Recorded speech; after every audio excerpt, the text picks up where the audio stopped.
Good morning, good afternoon, and good evening to all attendees worldwide, and a warm welcome to our speakers for Daring Cities 2023 session. My name is Pouria Salehi. I'm the head of Urban Research, Innovation, and Development team at ICLEI World Secretariat, coordinator of ICLEI's Global Research and Innovation Strategy across ICLEI offices, and the co-chair of Research and Innovation Technical Working Group at Global Covenant of Mayors. It's my pleasure to welcome all of you to this Daring City session titled Getting Money to Where It's Most Needed, Digital Finance and Just Transition. We simply could not reduce this exciting topic to 60 minutes. Not that we tried too hard. And so this is the first part of the series of two sessions taking place today. And I look forward to engaging with you all in both sessions. Before we start, I would like to review a few housekeeping items so you know how to participate in today's event, since we want to ensure that it's an interactive and sort of bilateral type of session as much as possible. As you can see, you've been automatically muted. However, you will have the opportunity to submit your questions to today's presenters and speakers by typing them into the Q&A box in Zoom. You may send in your questions at any time. We will collect these questions and address them towards the end of the session. You can also upvote other participants' questions by clicking on the like button to indicate that you are also interested in having that question asked. This function will help us address the most voted questions first. I'm also encouraging our panelists to pose questions to each other during the Q&A. This webinar is being recorded, and the recording will be shared on the Daring Cities website. In this way, we can ensure that the insights from this discussion and our wonderful experts can expand beyond the session to interested experts in different time zones or those with conflicting commitments. I've already received feedback from a few partners who are asking for the link of the recordings, including the SDG Compact Fellow and UNEP's HESI group, just to name but a few. So towards the end of the session, we will have a short solution finding session where we use expertise in the room, all of you, to find ways to unlock the potential of digital finance and digital MRV. I cannot wait to see what we come up with that can be taken beyond the session into practice. The topic we are discussing today is very timely, and we have brought together a fantastic group of distinguished speakers to explore it. I'm sure everyone here will have seen the news reported by the World Meteorological Association that there is now 66% chance that we will surpass the 1.5 degrees global warming threshold by 2027. That's extremely concerning, right? To alter this trajectory, we require both systemic change at an unprecedented scale and speed, as well as adequate climate finance to support this transformation. Digital finance and technologies have a major role to play in catalyzing and facilitating this transition that is needed today. Unfortunately, however, current approaches to the climate crisis and sustainable development are often static, being based on incremental innovation that operates basically within the existing systems rather than improving or constructing new ones. Static solutions are insufficient, because wicked problems like climate change are rooted within systems and structures, meaning that transformative change that addresses the root causes rather than symptoms of issues is the only way forward. To enable transformative change that is also just, financing is a key factor, including leveraging private and public capital towards sustainable development. So financial resources is key to mobilize other resources. However, current levels of climate finance are grossly insufficient. By 2030, $4.3 trillion is needed per year. Yet in 2022, just last year, we only reached $653 billion. Climate finance is also unevenly distributed, with developing countries receiving less than 25% of it. This is particularly detrimental given these countries are disproportionately impacted by climate change. Also, only 10% of climate finance reaches to the local level, meaning that communities in developing countries receive the smallest percentage of climate finance. I think many of the colleagues on this panel who attended SP talks just a couple of months ago in June remember the famous quote from the mayor of Chefchaouen in Morocco, Mayor Sofiani, who mentioned this fact that like what really reaches to local governments at the subnational and local level is really minimalistic and is not enough to address the needs to take bold climate actions.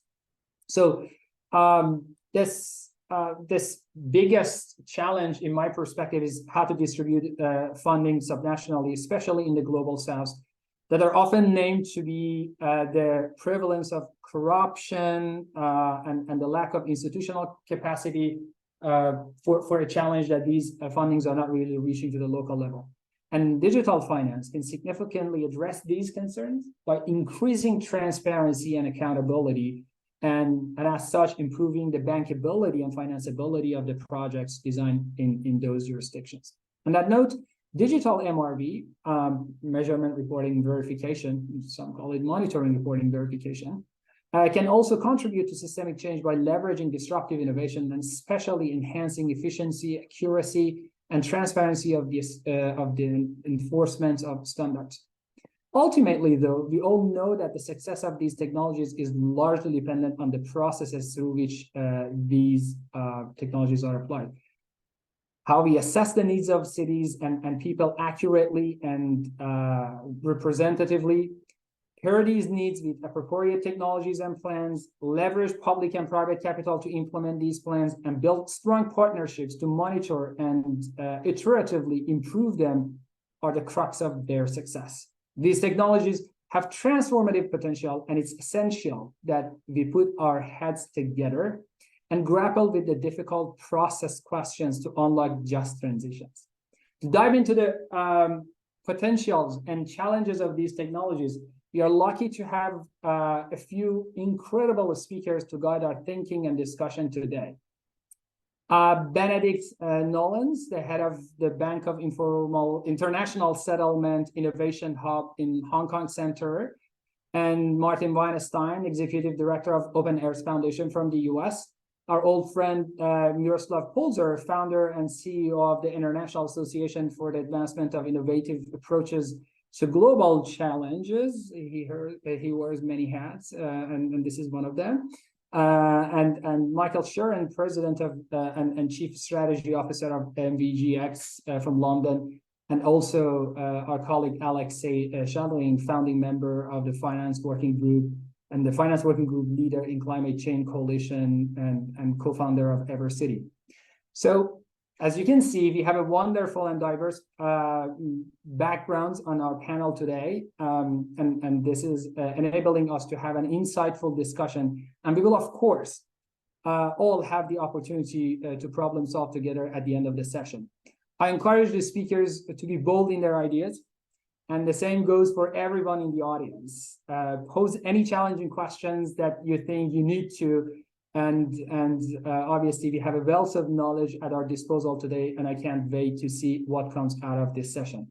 Without any further ado, I would like to kick things off by posing a question to our first speaker, Benedict. Benedict, thanks so much for being part of the conversation today and accepting our invitation. I am aware that in the Genesis project led by your hub in collaboration with Hong Kong Monetary Authority and the UN Climate Change Global Innovation Hub, you explored the technological feasibility to digitalize green bonds with carbon forwards, mitigation outcome interests attached to enhance the transparency, objectivity, and environmental integrity of the green bond market. As part of this project, 2 prototypes were developed, as you had explained to us in the past. So could you please share your reflections with us on the outcomes of this project in terms of facilitating just transition? And what do you think is the role of scaling prototypes such as this for the broader impact of digital finance? On this note, it would be great if you could also comment on the potential of other emerging technologies such as digital MRV in this space. Benedict, the floor is yours. Okay, so thank you very much for this introduction, Purya. So for the audience benefit, I will give some visuals so that they can better understand what Project Genesis was about. So for context, the BIS is the Bank for International Settlements. We are an international organization of 63 member central banks, and we seek to convene these central banks around topics of interest to the global central banking community.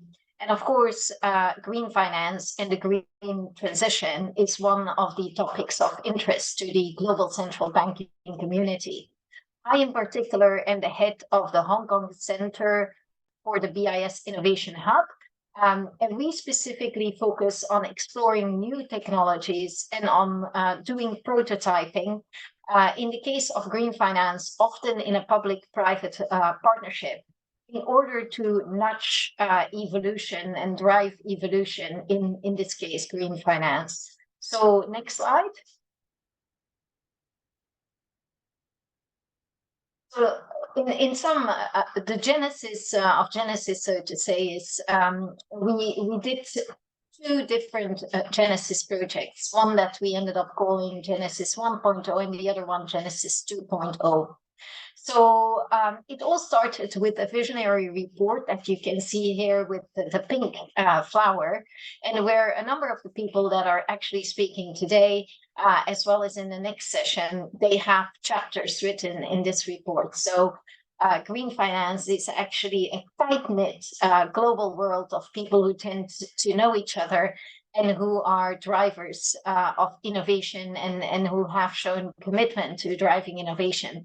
So for those who say, what is that really green finance? It's worth taking a look at the report with the pink flower, which is a vision for technology-driven green finance. Off the back of that, we decided to focus on community engagement in government funding for Genesis 1.0. So we decided that we would show how you could tokenize government green bonds and thereby make them available in very small fractions. So for example, bond currently in Hong Kong issued by the government is only available to retail in chunks of 1,500 euros. Through tokenizing that, we can bring that to much smaller amounts. We can bring that to, if we want, $1 or a fraction of $1. In our case, we set it at 100 Hong Kong dollars, which is around 10 or 15 euros. At the same time, we also showed how you could track the green outputs that are generated as a result of the financing raised with these bonds, and how you can make that transparent to the investors. We also integrated this with one of our payment apps that is used here in Hong Kong for any purposes. So, for example, to pay for your transport on the subway, or for example, to buy a drink at the Circle K or the 7-Eleven.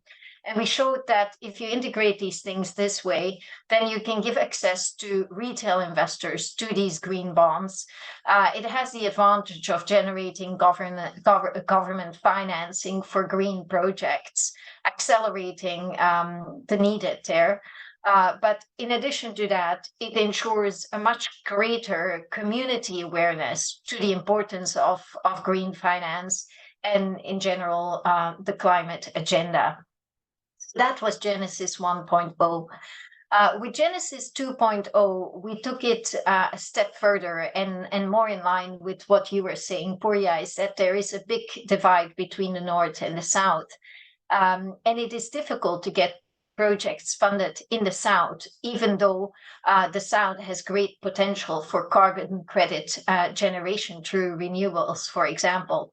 So in this prototype, what we did is we showed, again, that you could tokenize the issuance of the bonds, and you could connect the project that you're funding with this bond to IoT and to blockchain. And with that, you could show the carbon credits that are being generated and automatically transfer them to the investors, plus also create a secondary market. So if you show the next slide, Next slide breaks this down. So in sum, the investor invests in principal in the bond. In this case, it's an institutional investor. So let's assume 10 million US dollars. The investor gets the bonds. He also gets the mitigation outcome interests, which are these carbon forwards that you refer to, Porja. And in sum, he passes thereby to the issuer the possibility of making these investments, which will which will have beneficial outcomes for nature. So next slide. So with this project and the two prototypes that we generated in collaboration, as said, with the private sector, we showed that you can digitally track real-time mitigation outcome data linked to a bond's life cycle. We showed that thereby you can provide transparency and reduce the risk of greenwashing, which you all know is a big topic in the finance community. You can achieve a smart contract-based delivery of the mitigation outcome units. In this case, you could say carbon forwards. And you can enable the automated transfer and trading of these mitigation outcome interests, which should be useful to the investors. And you could obviously conceptually link this up with the accounting for nationally determined contributions and the concept of ITMOs. So next slide.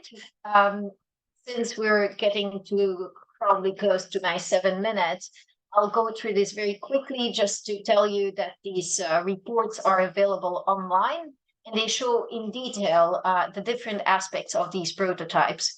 So this screen capture here is around how do we capture the generation of the carbon credits with the use of IoT and blockchain. In this case, hypothetically connected, for example, to a solar or wind farm that is being funded with the proceeds of the bonds. Next slide. On the next slide, we show, for example, the interface by the second prototype participant, Interopera, who shows the issuance of the bonds and the MOIs that are being attached. This is at the inception of the bond, when the MOIs are not yet transferred to the investors, are not yet accrued, you could say.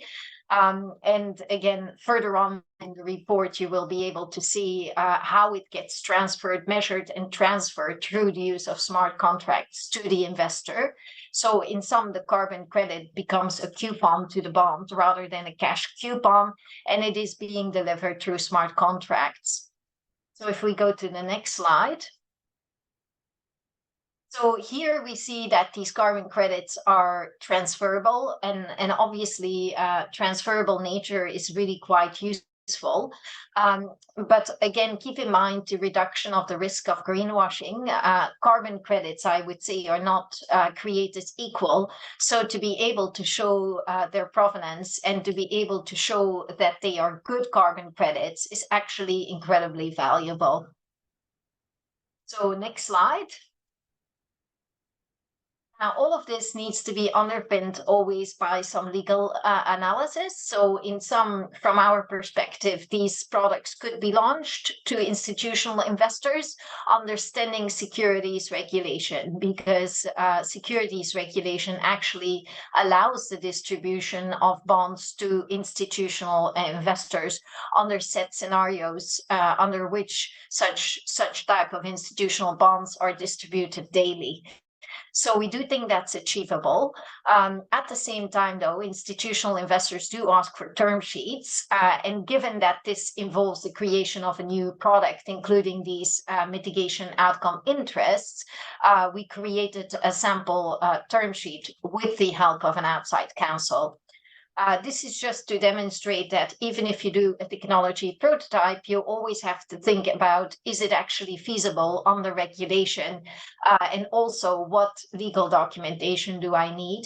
And again, all of this is illustrated in the published report for those who may find it of interest. So in the context of governments, both prototypes are relevant. The first one is around the government itself getting funding.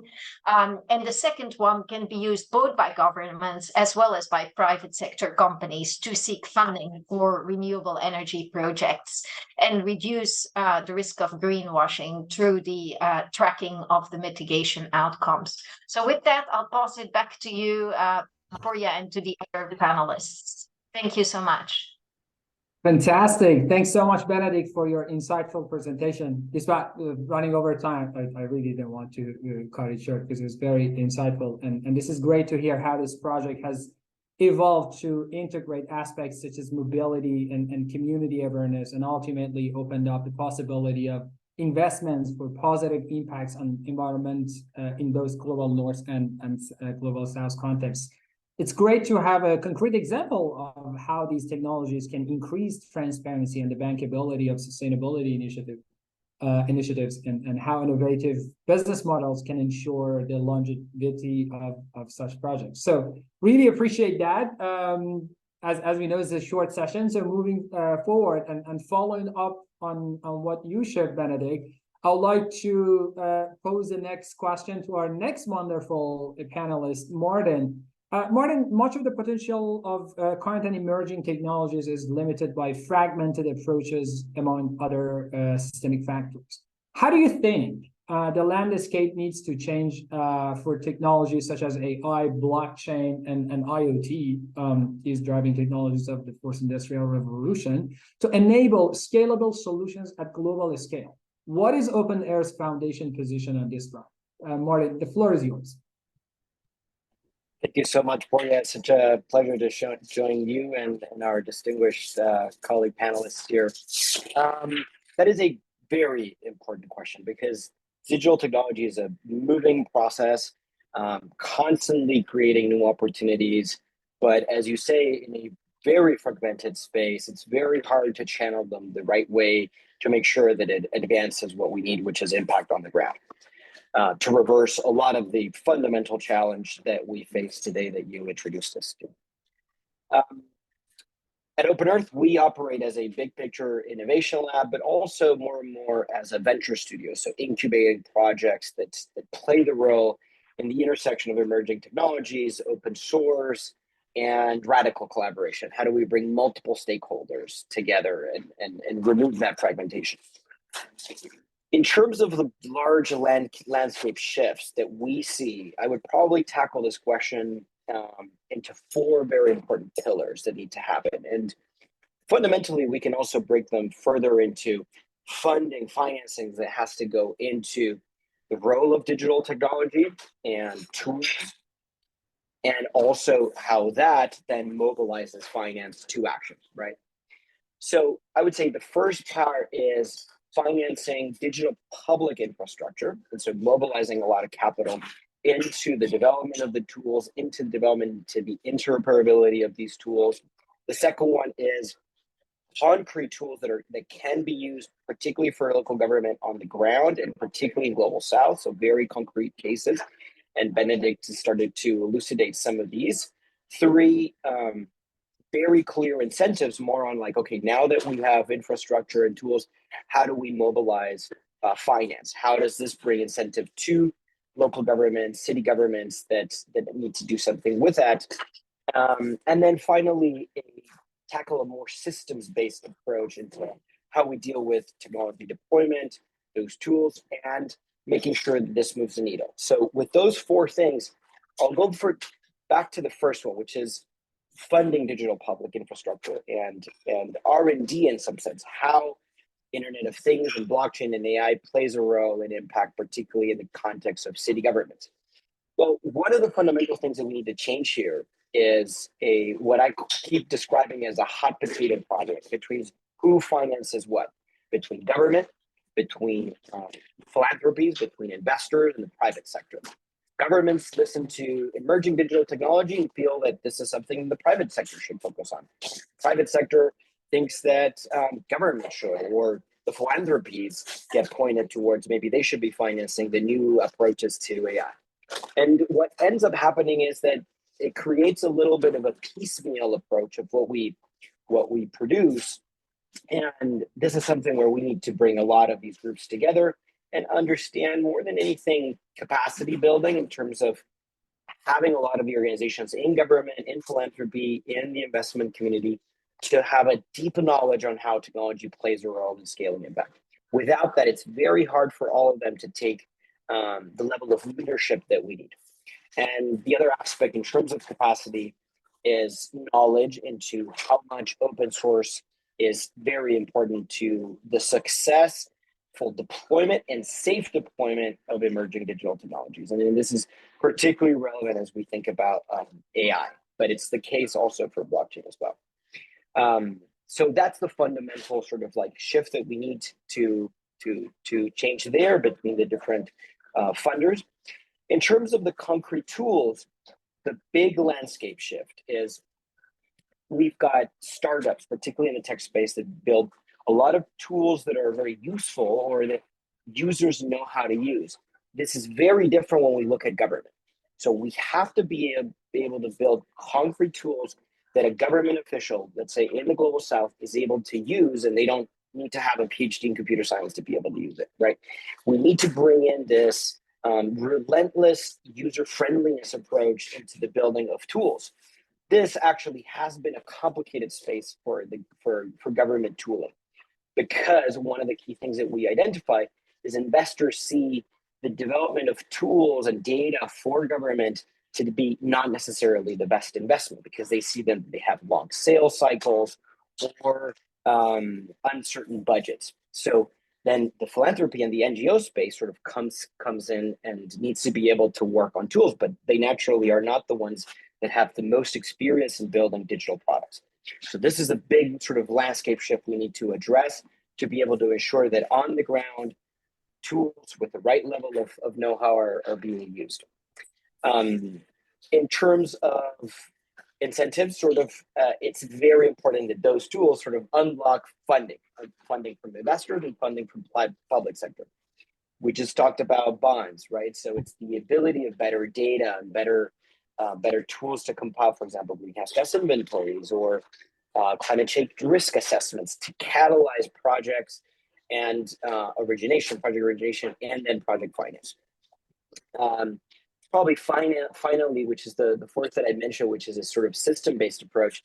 This is where it's critical to think about it from a point of view of collaboration across the different sectors, right? To make sure that if you're in MRV or in finance or in data, that these groups have to talk together.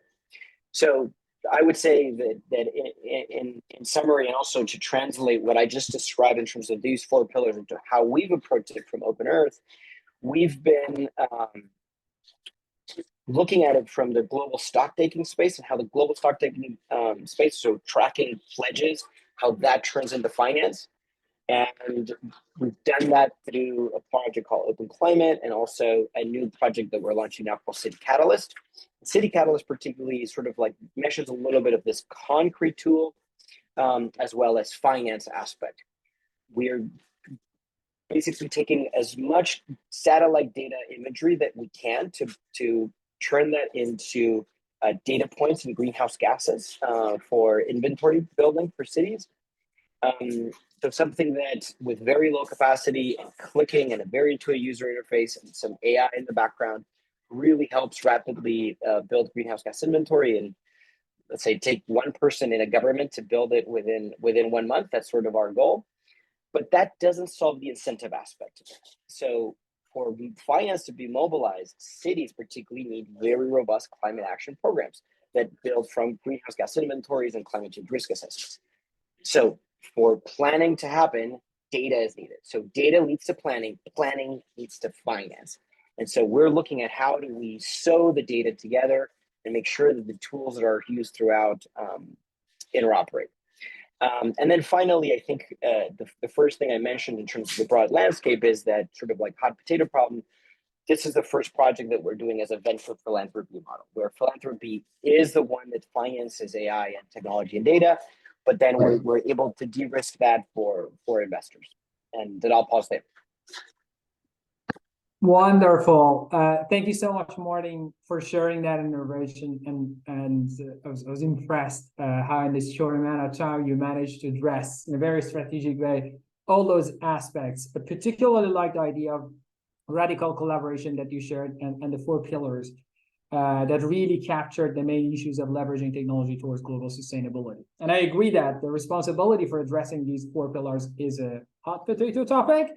And there's also perhaps a lack of ownership currently for who should be defining how these tools are integrated and leveraged. To address this, we need to not only align tools with the challenges and needs on the ground, but also meet governments where they are and ensure that the capacities to use these tools already exist or can be developed. Of course, there's a significant shortage of data, as you mentioned, in these contexts, which is another essential gap. And you know that, like, I'm a big fan of like designing that journey, like starting from this inventories, reducing the capacity needed within the local governments, and then moving towards leveraging this, starting an entry point probably for leveraging finance for the journey. So thank you so much for that. A quick note for our speakers in this case, for Benedict, I think one of our audience, Charlie Moore, posed a question in the Q&A, and then there's another one from Ibanjana Malik for Martin. So it would be appreciated as we move forward, you just like, type your answers in the Q&A for our audience, just being mindful of time that we may not really have time to give the floor to answer those questions. This is a perfect moment now to transition to our lovely Miroslav to share his perspective.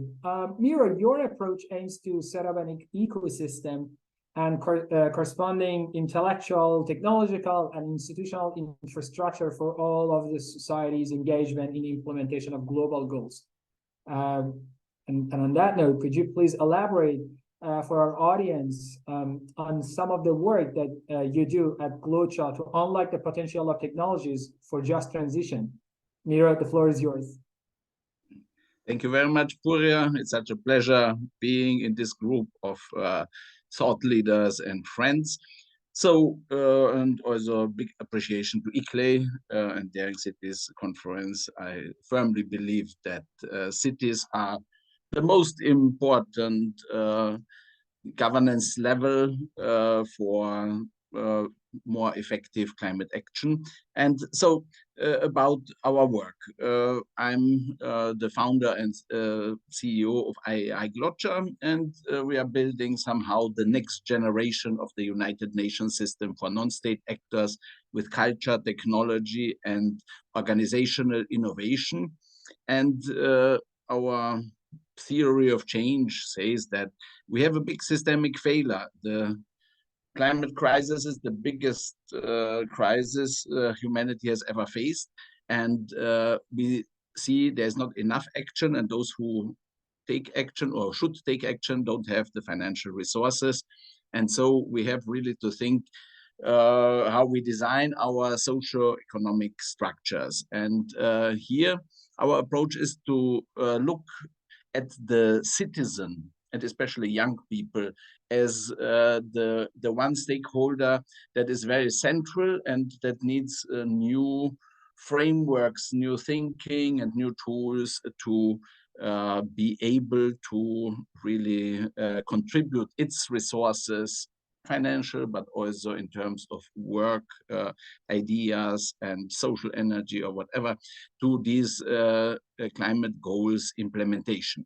And I'm also the strategic director of the Climate Chain Coalition, which is the world's first and leading network of organizations that are looking how to harness blockchain technology and other emerging technologies for enhanced climate action. It was co-founded by the UN Climate Change Secretariat, and there are several founders and members on this and the next session here. And this is an important fact because I believe that Web3 technology, blockchain technology, in combination with IoT, Internet of Things, digital measurement, reporting and verification, and AI and other modern tools. These are the game changers that make now possible totally new approaches to citizens' engagement and citizens' resource mobilization. And as our work is very event focused, it's somehow in coincidence, but somehow it's a fact. We are now preparing a big conference at the United Nations headquarters in New York with UN Habitat Youth Program and UN Environment. And then at the COP28, we are present with a digital innovation pavilion. I thought I will present you the concept note to this conference in New York to make it a little bit clearer what we are working on and what our approach is. So the conference will be on the 13th of September and on the 14th in the morning, co-creating the future through localization of the SDGs by and for youth and digital innovation. And what I wanted to in particular show you are the event objectives. So we believe that the UN system is the only globally mandated institution, and therefore also the existing multilateral national governments focused processes that are not delivering good enough results, as we see with regard to the 1.5 climate target of the Paris Agreement, but still they are the most important space, governance space that exists, and we are trying to align and bring there our ideas and our solutions.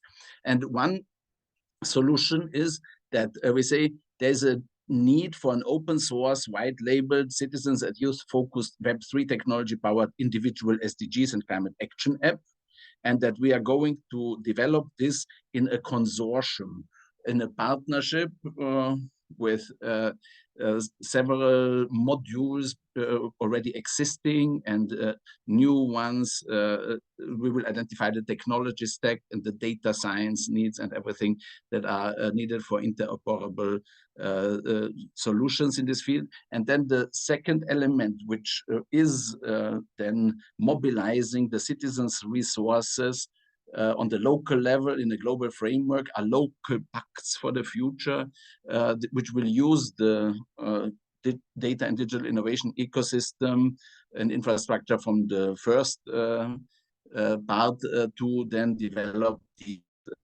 local commitments of individuals and local communities for action and resource mobilization. And as I see Puria already on the screen, I guess that means also that I will have to close.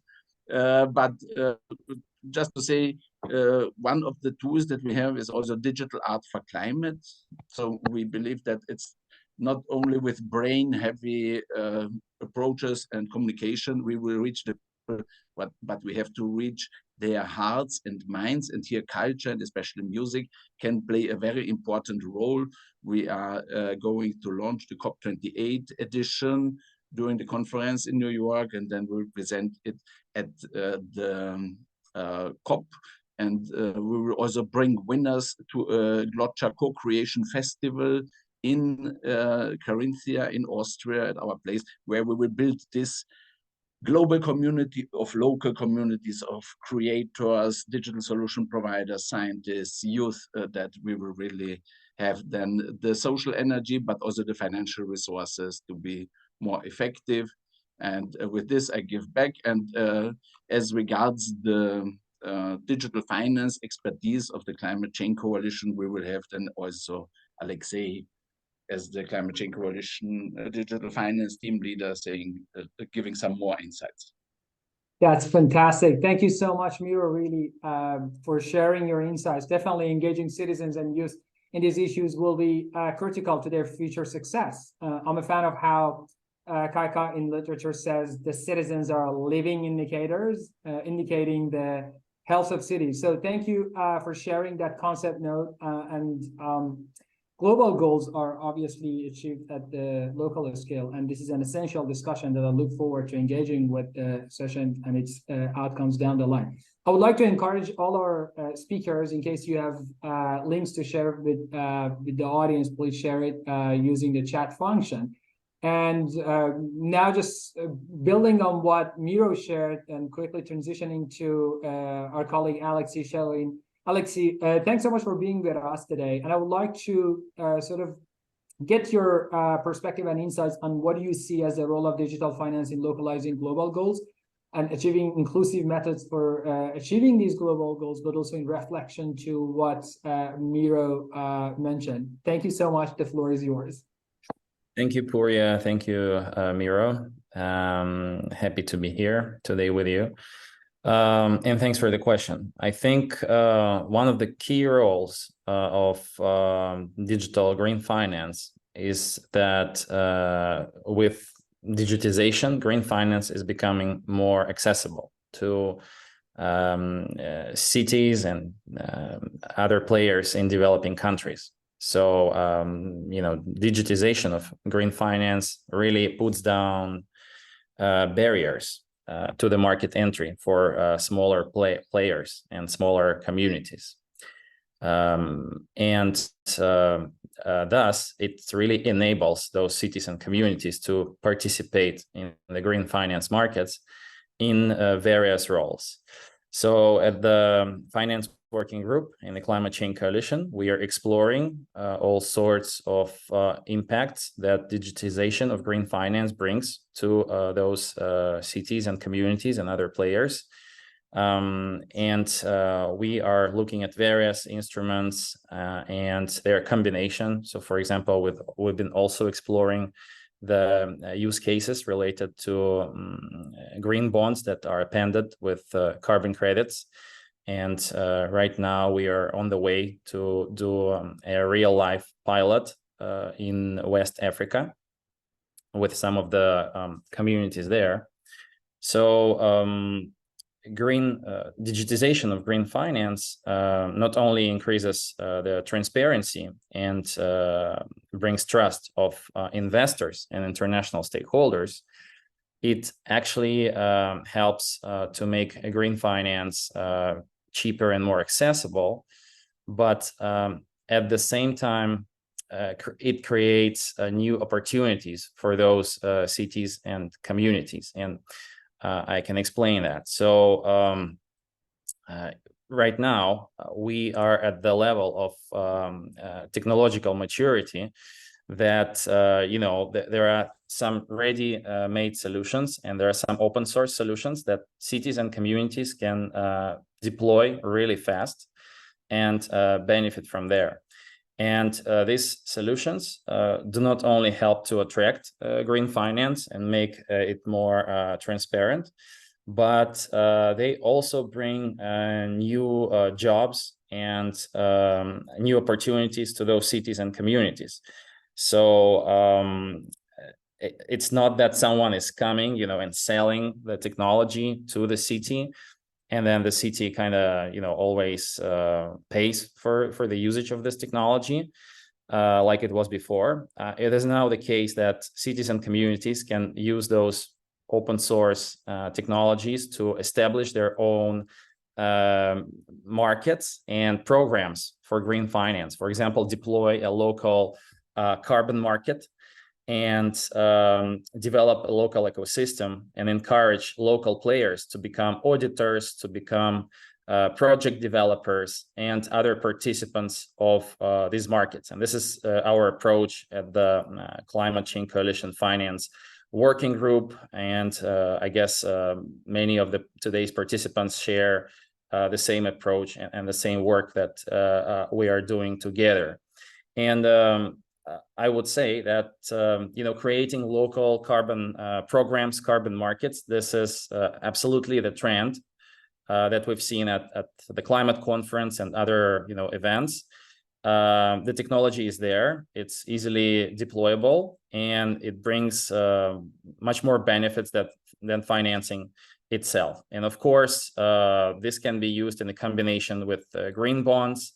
where the technology really makes green bonds more transparent and help cities and communities to use the financing in a more efficient manner, and not only build stuff, but also report on the SDGs and track this impact as well. So we'll be happy to share more work that we're doing in the Climate Change Coalition on that topic. Awesome. Thank you so much, Alexei, for your intervention. So as you just mentioned to that conversation, if there are any links, please feel free to share with the audience. But I personally think that your point of how digital finance can help to overcome traditional barriers for smaller actors and communities to access funding is central to the potential that we see for these technologies in sustainable development. It's very exciting to hear about the pilot that you will be deploying in West Africa. I wish you all the best. And it would be great to hear more about this later in our upcoming sessions, especially around how to develop accessible solutions that unlock co-benefits and can be deployed and scaled quickly. I feel like we could speak just about this aspect for a much longer time. But being mindful of time, would like to move forward with our next panelist, Michael. Thanks so much for joining us today. We know that carbon trading is a rapidly expanding area with significant potential for directing capital to support sustainable practices. For example, through quantifying the impact of regenerative framing practices. So what are you personally most excited about in the potential of carbon trading and the enforcement of transparent standards relating to not only emissions, but also biodiversity and equity? And how could impacts of practices in these areas be quantified for investments? Thank you so much. The floor is yours. Thank you very much. It's a great pleasure to be here and really an honor to be speaking to everyone around the world. You brought up an extraordinarily powerful question, because obviously the Global South has some of the most important resources. And in many ways, and for those that you don't know, I spent the last 10 years in policy, both with the Bank of England and the G20, and the BOE looked at the value of natural capital. And that's biodiversity, it's carbon sinks. And I would expand that further even to water and soil, safe soil and pure soil. So there's a tremendous amount of value, and huge amounts of that value is residing in the Global South. And there's huge opportunities to protect this, but to actually be able to kind of put a proper value on it. Now, many of you that are watching have probably been very well aware of some of the challenges that have come up, particularly in the carbon markets, around integrity, transparency. And to the topic here, it's about how do we move the money and how do we use technology?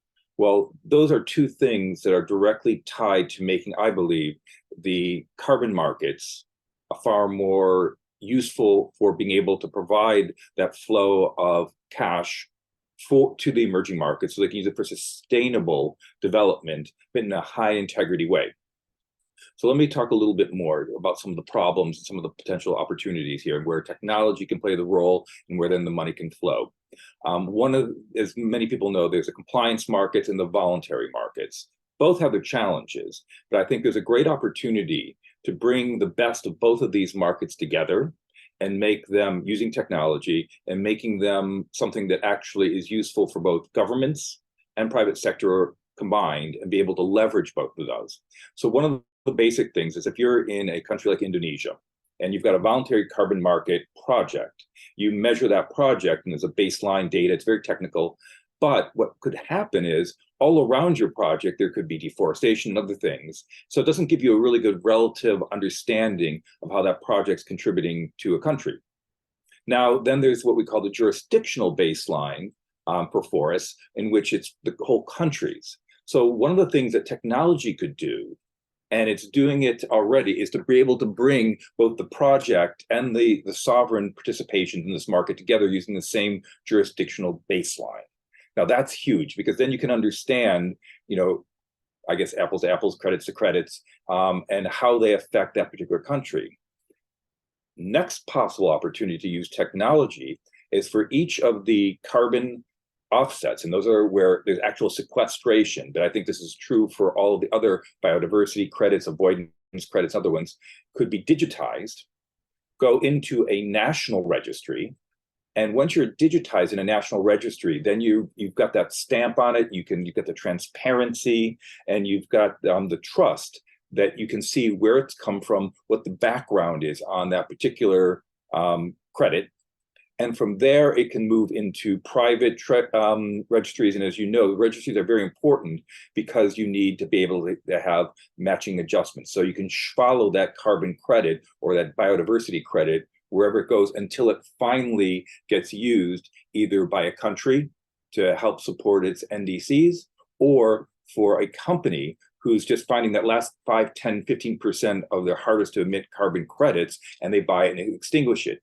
But it may spend a tremendous amount of time moving from a couple registries or to the financial institutions between now and then. Now, getting into, again, how digitization can take a further step on this. If we're looking for transparency, we're looking for liquidity, which is where the money comes in. Being able to digitize common contracts, things like the actual contract behind the carbon credit. But as Benedict talked about, forwards. Often people will sell the forwards on their carbon credits. Well, that's effectively a derivative in the financial community market. So you can actually digitize an ISDA derivative contract. So all of a sudden, you're putting some real transparency around things. You're putting commonality, so you can move things from one part of the world to the other, and you're putting that integrity into the system. Now, one of the things I talked about first was obviously around the making sure that you were comparing apples to apples on the jurisdictional baseline standards, where if everyone cooperated on that. The other thing is just simply around the basics of what are the standards. And for the voluntary market, you've got the ICVCM, which talks about what should be the standards around credit, carbon credits, and you've got the VCMI, which is around the buyers, what they should be buying and using it for. Now, both of these are well on their way to being proper regulatory regimes. They're putting proper standards in there. And I would argue, and I think there's a lot of people that have been talking about this, if we started digitizing and connecting these, almost like a digital global standards and taxonomy, but one step further, made them binding and regulatory, you would also have the integrity that you need for global standards. And again, the work that Genesis 2 did, and I'm working out with the Monetary Authority of Singapore and the PBOC on trying to build off of the broad shoulders of the Bank of International Settlements created in Genesis 1 and 2, and with them, of course, involved, but how we can start using that digitization, not only for the green finance, but for the credit element. So again, thinking from the very beginning, establishing what the data is, making sure the data is correct, making sure that the standards are right, and hopefully them being binding and digital, and then being able to move them in common standards and documentation around the world would make for both a quicker, more transparent, more accurate, and basically properly priced carbon market. And pop up again, so I think that was my time window. Fantastic. Thank you so much for this powerful ending, Michael, and for sharing your insights on this question. You shared incredibly thought-provoking ideas that I'm excited to reflect and build upon.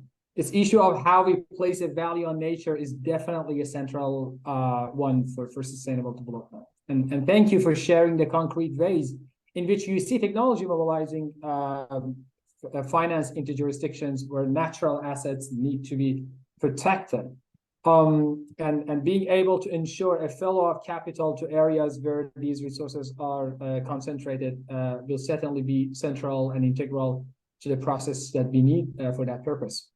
Combining the potential of these technologies with consolidation of an approach to ensuring integrity and the enforcement of standards is obviously an essential point, and we all know that how standards are implemented is really essential to their success. So not only like knowing the need, but also how it's implemented, and you rightly raise that point. So this to me is a crux for us to grapple with.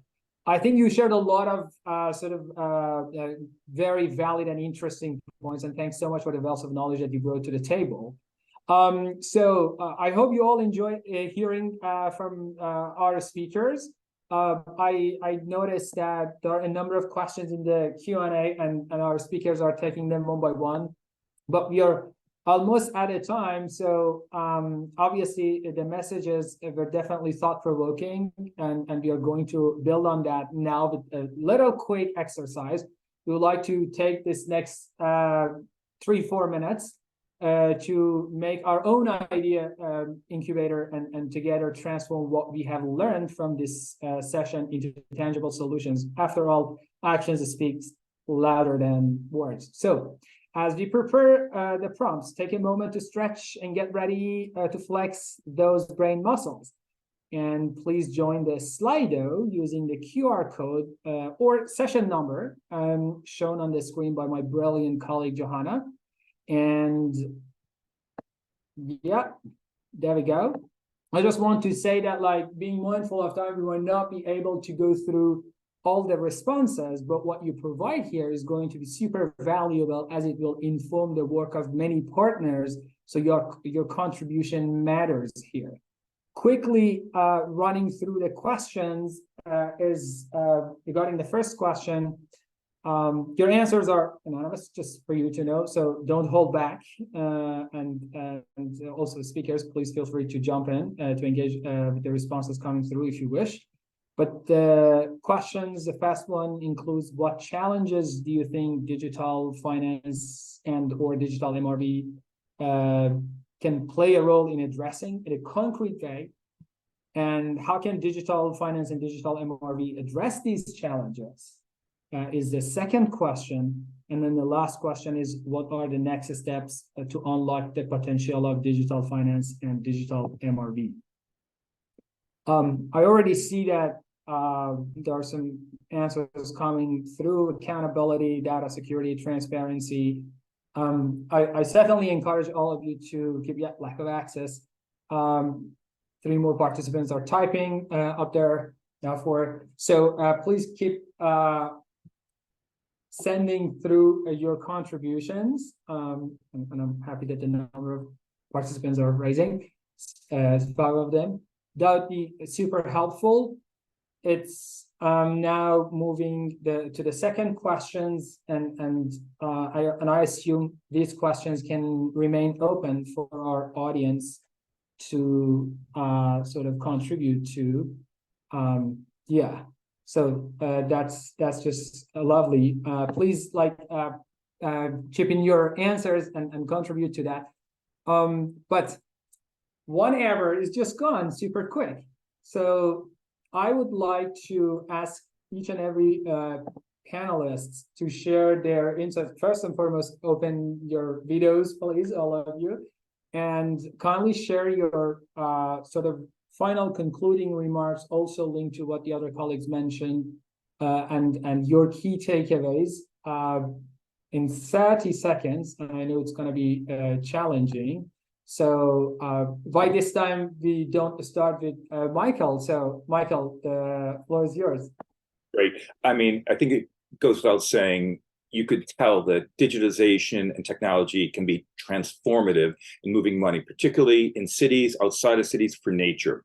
And I'll leave you with one really great example of how something was transformed that can be used in any city, in any country. The Dutch basically worked with the public and private and digitized their land registry. That allowed everyone from developers, everyone to understand how to make buildings greener, how to make them more energy and water efficient. So it was a transformative thing that actually was really powerful. And being able to use that type of powerful, whether you're in Lagos, whether you are in Kigali, or whether you're in Amsterdam, the power of digitization and technology to give you that transparency, that speed to move capital is absolutely inspiring.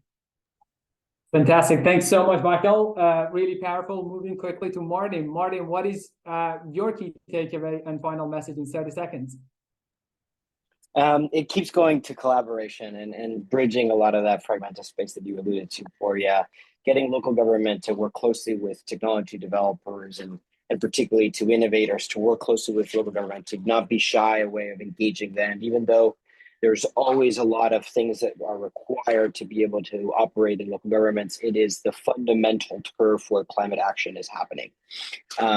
And yeah, I think that we see a lot of potential in how global city networks like Iei, when they're working with investors, with technology developers, with concrete cities on the ground and innovators like us, that massive changes can happen and that can spread, because that's really what we need to be able to create concrete solutions that sort of that really can replicate as fast as possible. That's sort of like the exponential factors that we need to be able to unleash over the coming decades.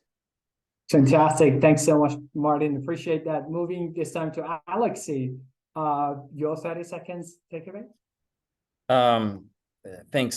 So the technology is there. The encouraging examples are there. The people, the enablers are there. So I would say don't try to reinvent the wheel. Engage with the groups that have already done pilots and proved the use cases, and look at all sorts of opportunities that carbon markets, both voluntary and compliance, are opening. Also, Article 6 of the Paris Agreement, and just dare to innovate and engage with this group.